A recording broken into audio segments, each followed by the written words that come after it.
Are you tired of feeling stuck? Do you keep repeating the same patterns in your relationships, your career, your life? Do you wonder why you react certain ways even when you know better? Why you make choices that don't align with who you want to be? Why, despite your best conscious efforts, something invisible seems to be steering your life in directions you didn't choose? What if I told you there's an entire universe operating inside you that you're completely unaware of? A hidden force making decisions, shaping beliefs, and controlling behaviors without your permission. Carl Jung, one of the most brilliant minds in psychology, spent his entire life studying this invisible realm. And what he discovered will fundamentally change how you understand yourself. This isn't just theory.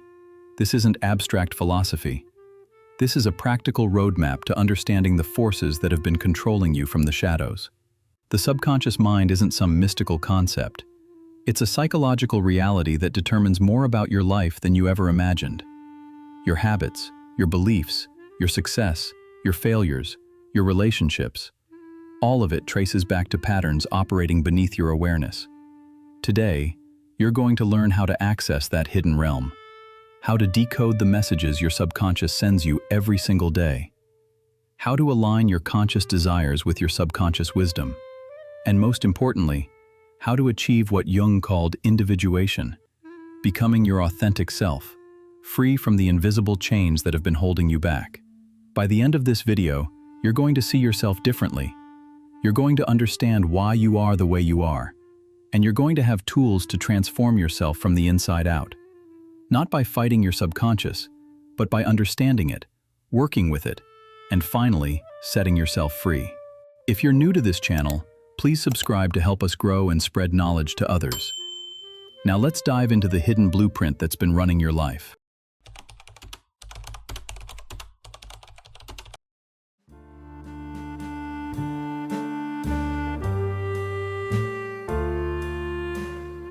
Most people believe they're in control of their lives. They think their decisions come from conscious reasoning. They assume their beliefs are logically chosen. They imagine their habits are simply the result of repeated actions. But Carl Jung discovered something that shattered this illusion. He found that consciousness is just the tip of an enormous iceberg, and beneath the surface lies a vast, powerful realm that actually runs the show. Think about your morning routine. You wake up, and without thinking, you follow the same sequence of actions. Brush teeth, make coffee, check phone. You didn't consciously decide to do those things in that order today. Your subconscious did.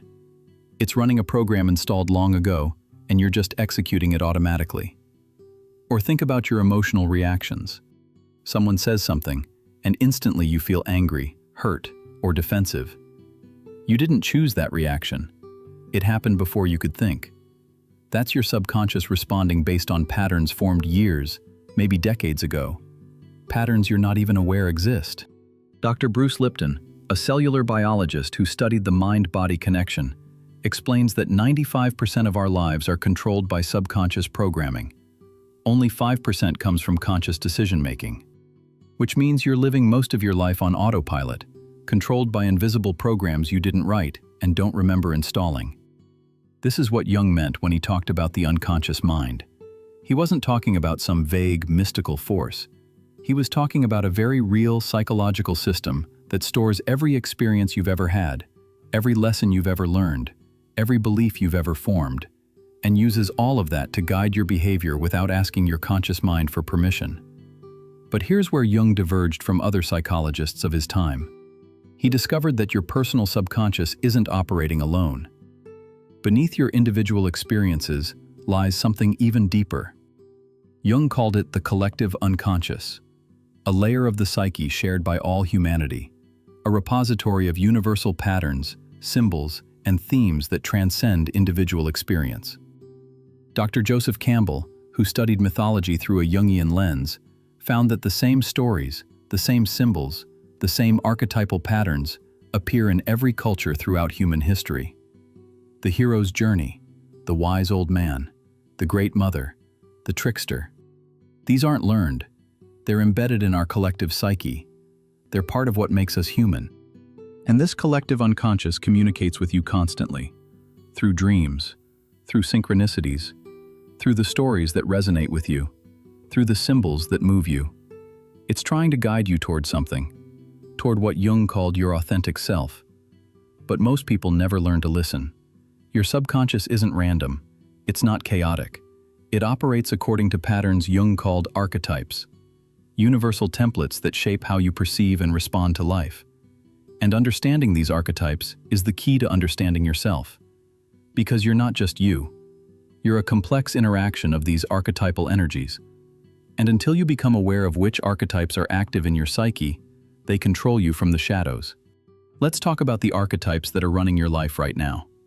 And as I describe these, pay attention to which ones you recognize in yourself. Because awareness is the first step to freedom. The hero archetype is probably the most familiar. This is the part of you that wants to overcome challenges, prove yourself, achieve something meaningful. The hero embarks on journeys, faces obstacles, and returns transformed. When this archetype is active in your psyche, you feel driven to take on difficult tasks, to push yourself beyond your limits, to become more than you currently are. Dr. Carol Pearson, who wrote extensively about archetypes in personal development, explains that the hero's journey isn't just a story structure. It's a psychological process we all go through. Every time you face a fear, every time you challenge yourself to grow, every time you refuse to stay comfortable, you're living the hero archetype. But here's what most people don't understand. The hero can become toxic if it operates unconsciously. You can become addicted to struggle. You can create problems just to feel the satisfaction of solving them. You can define your worth entirely by achievement and accomplishment, never allowing yourself to simply be. Then there's the shadow. This is the archetype Jung is most famous for. Your shadow contains everything you've rejected about yourself. Every trait you deemed unacceptable, every impulse you suppressed, every part of your personality you decided wasn't allowed. And the shadow doesn't just disappear. It lives in your subconscious, influencing your behavior in ways you don't recognize. Dr. Robert Johnson, a Jungian analyst, wrote that we spend the first half of our lives creating a shadow and the second half trying to integrate it. Because what you reject doesn't go away. It grows stronger in the darkness. It leaks out in unexpected moments. It projects onto other people, making you see in them what you refuse to see in yourself. Have you ever been disproportionately annoyed by someone's behavior? That's often your shadow being triggered. The trait that bothers you in them is actually a trait you've suppressed in yourself. The person who judges others for being lazy might have suppressed their own need for rest. The person who criticizes others for being emotional might have shut down their own feelings. Your shadow shows you what you've disowned. The anima and animus are Jung's terms for the inner feminine and masculine. Every person, regardless of gender, contains both energies. The anima represents qualities like intuition, emotion, creativity, receptivity. The animus represents qualities like logic, assertion, structure, action. And when these are balanced, you're whole.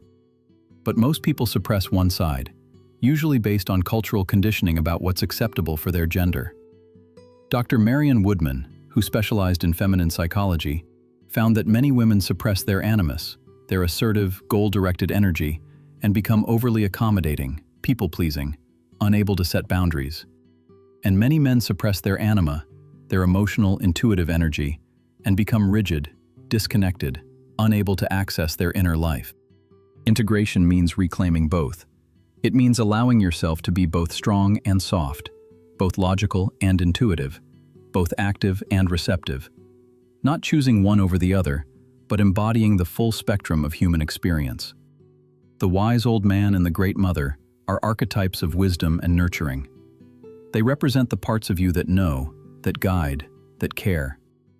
When you have a sudden insight, that's the wise old man speaking. When you feel compassion for yourself or others, that's the great mother active in your psyche.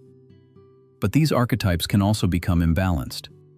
The wise old man can become the know-it-all who refuses to learn. The great mother can become the smothering parent who won't let anyone grow.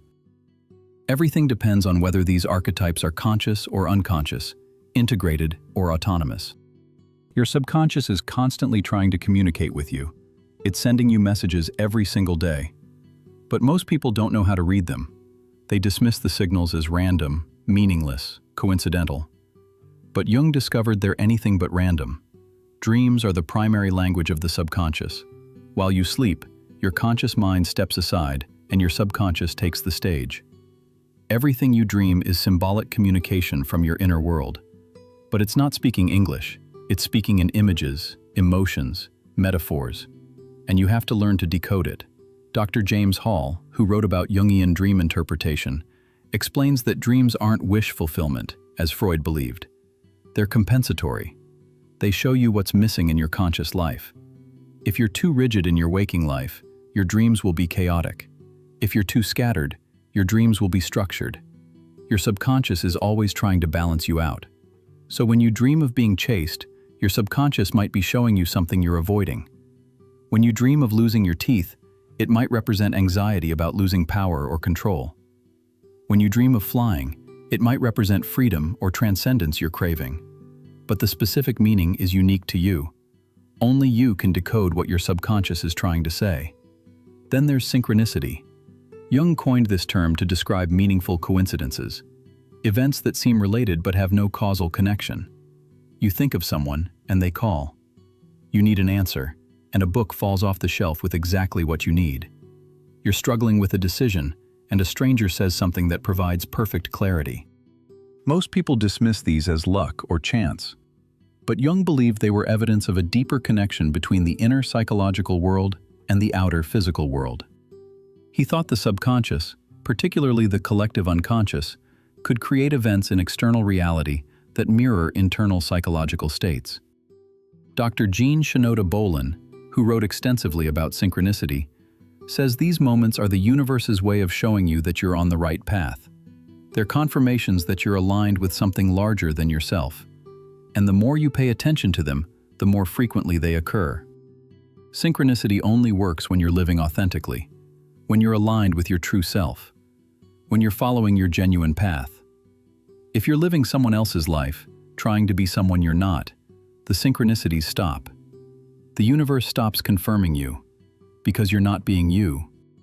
This brings us to what Jung considered the ultimate goal of psychological development: individuation, becoming who you truly are, not who your parents wanted you to be, not who society expects, not who you think you should be, but who you actually are at your core. Individuation sounds simple, but it's the most challenging psychological work you'll ever do, because it requires confronting everything you've been avoiding, integrating everything you've rejected, accepting everything you've denied. It means meeting your shadow, embracing your suppressed archetypes, and becoming whole. Dr. Murray Stein, a prominent Jungian analyst, describes individuation as a lifelong process of becoming yourself. It's not something you achieve and then you're done. It's an ongoing journey of self-discovery, self-acceptance, and self-transformation. And it requires tremendous courage, because it means letting go of the false self you've constructed and allowing your authentic self to emerge. The first step is awareness. You have to become conscious of your unconscious patterns. This is what we've been doing throughout this video: identifying the archetypes, recognizing the shadow, understanding the subconscious programs running your life. Because you can't change what you can't see. Dr. Carl Jung himself said that until you make the unconscious conscious, it will direct your life and you will call it fate. Most people live their entire lives controlled by invisible forces, convinced they're making free choices, never realizing they're following scripts written long ago. Individuation begins when you wake up to this reality. The second step is integration. This is where the real work happens. You don't just become aware of your shadow and then push it away again. You have to integrate it. You have to reclaim those rejected parts. You have to allow the suppressed archetypes to have a voice. You have to bring everything into consciousness and find a way for it all to coexist. Dr. Robert Johnson wrote about a powerful exercise for shadow integration. Make a list of people you strongly dislike or judge. Write down specifically what bothers you about them. Then ask yourself this uncomfortable question: where in my life do I exhibit this same trait? The answer might not be obvious. You might do it in subtle ways, in private, in forms you don't recognize. But if it triggers you in someone else, it's in you somewhere. Integration also means embracing your anima or animus. If you're someone who lives primarily in logic, integration means allowing emotion and intuition. If you live primarily in emotion, integration means developing structure and clarity. The goal isn't balance in the sense of being neutral. It's wholeness in the sense of accessing the full range of human capacity. The third step is authentic expression. Once you've become aware and begun integrating, you have to actually live as your authentic self. This is where many people get stuck. They do the inner work, they have the insights, but then they go back to living the same external life. They don't change their relationships, their career, their environment. And so the old patterns reassert themselves. Dr. James Hollis talks about the second half of life as the time when authenticity becomes non-negotiable. You can spend the first half trying to fit in, trying to succeed according to external standards, trying to become who you think you should be. But eventually, that becomes unbearable. The authentic self starts demanding expression, and you have a choice. You can listen, or you can suffer. Authentic expression doesn't always mean dramatic external changes. Sometimes it's subtle. It's speaking your truth in a conversation where you'd usually stay silent.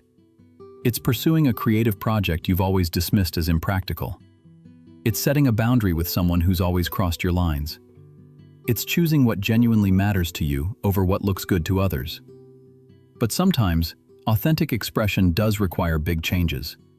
Leaving a career that was never yours, ending relationships built on false pretenses, moving to a place that actually feels like home.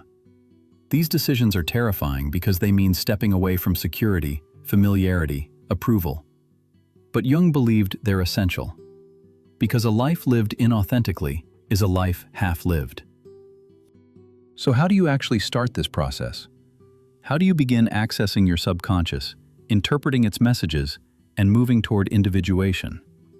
Let me give you practical tools you can use starting today. First, start a dream journal. Keep it next to your bed. The moment you wake up, before you check your phone, before you do anything else, write down everything you remember from your dreams. Don't try to interpret them immediately, just record them. Over time, patterns will emerge. Recurring symbols, repeated themes, and those patterns are your subconscious showing you what needs attention. Dr. Jeremy Taylor, who specialized in dream work, said that all dreams speak a universal language of metaphor and symbol, but the specific meaning is unique to the dreamer. So don't rely on dream dictionaries. Instead, ask yourself what each symbol means to you. What feelings does it evoke?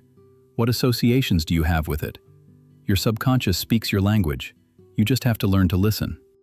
Second, practice active imagination. This is a technique Jung developed for dialoguing with the subconscious. Find a quiet space. Close your eyes. Allow an image to arise spontaneously. It might be a person, an animal, a landscape, an object. Don't force it. Just observe what appears. Then interact with it. Ask it questions. Listen to what it says. This isn't imagination in the usual sense. It's allowing the subconscious to communicate directly. Dr. Robert Johnson wrote that active imagination creates a bridge between conscious and unconscious. It gives your shadow, your archetypes, your inner figures a chance to speak. And what they say is often surprising, sometimes uncomfortable, but always meaningful. Because they're parts of you that have been silenced for too long. Third, pay attention to synchronicities. Start noticing meaningful coincidences. When they happen, don't dismiss them. Ask what they might mean. What is your subconscious trying to tell you through this external event? What is the universe confirming? These moments are breadcrumbs leading you toward your authentic path. Dr. Jean Shinoda Bolen suggests keeping a synchronicity journal. Write down when these moments happen, what you were thinking about beforehand, what the synchronicities seem to be pointing toward. Over time, you'll see that they're not random. They cluster around certain themes, certain decisions, certain directions, and they're guiding you toward something. Fourth, work with your shadow. This might be the most important practice of all, because your shadow holds enormous power. Ignoring it gives it control. Integrating it gives you freedom. Start by noticing your judgments. Every time you have a strong negative reaction to someone, write it down. What trait are they displaying that triggers you? Then do the hard work of finding that trait in yourself. This isn't about becoming cynical or assuming everyone is secretly terrible. It's about becoming whole. About recognizing that you contain everything, light and dark, good and bad, acceptable and unacceptable. And the more you can embrace all of it consciously, the less it controls you unconsciously. Living from your authentic self, aligned with your subconscious wisdom, integrated and whole, this is what Jung called inner freedom. And it's not just a nice concept, it has real, tangible effects on your life. When you're no longer controlled by unconscious patterns, something shifts. You stop reacting and start responding. You stop being pulled by compulsions and start making genuine choices. You stop living someone else's life and start living your own. The people who achieve individuation report a profound sense of peace. Not the absence of problems, but the presence of alignment. They know who they are, they accept who they are, they live as who they are. And that creates an unshakable foundation that external circumstances can't touch. Relationships improve because you're no longer projecting your shadow onto others. Career fulfillment increases because you're following your genuine path, not someone else's expectations. Purpose emerges because you're aligned with what Jung called your true self. Your actionable roadmap starts with one simple commitment. Decide that you're going to make the unconscious conscious. Decide that you're going to pay attention to your dreams, your reactions, your patterns. Decide that you're going to do the work of integration, even when it's uncomfortable, because the alternative is remaining controlled by invisible forces for the rest of your life. So which archetype do you recognize most in yourself? What has your shadow been trying to tell you? When was the last time you experienced synchronicity? Drop your answers in the comments below. If this video helped you see the hidden forces shaping your life, give it a like and share it with someone ready for this journey. Subscribe for more content exploring the depths of psychology and the path to authentic living. Remember, your subconscious isn't your enemy. It's the deepest, wisest part of you, trying to guide you home.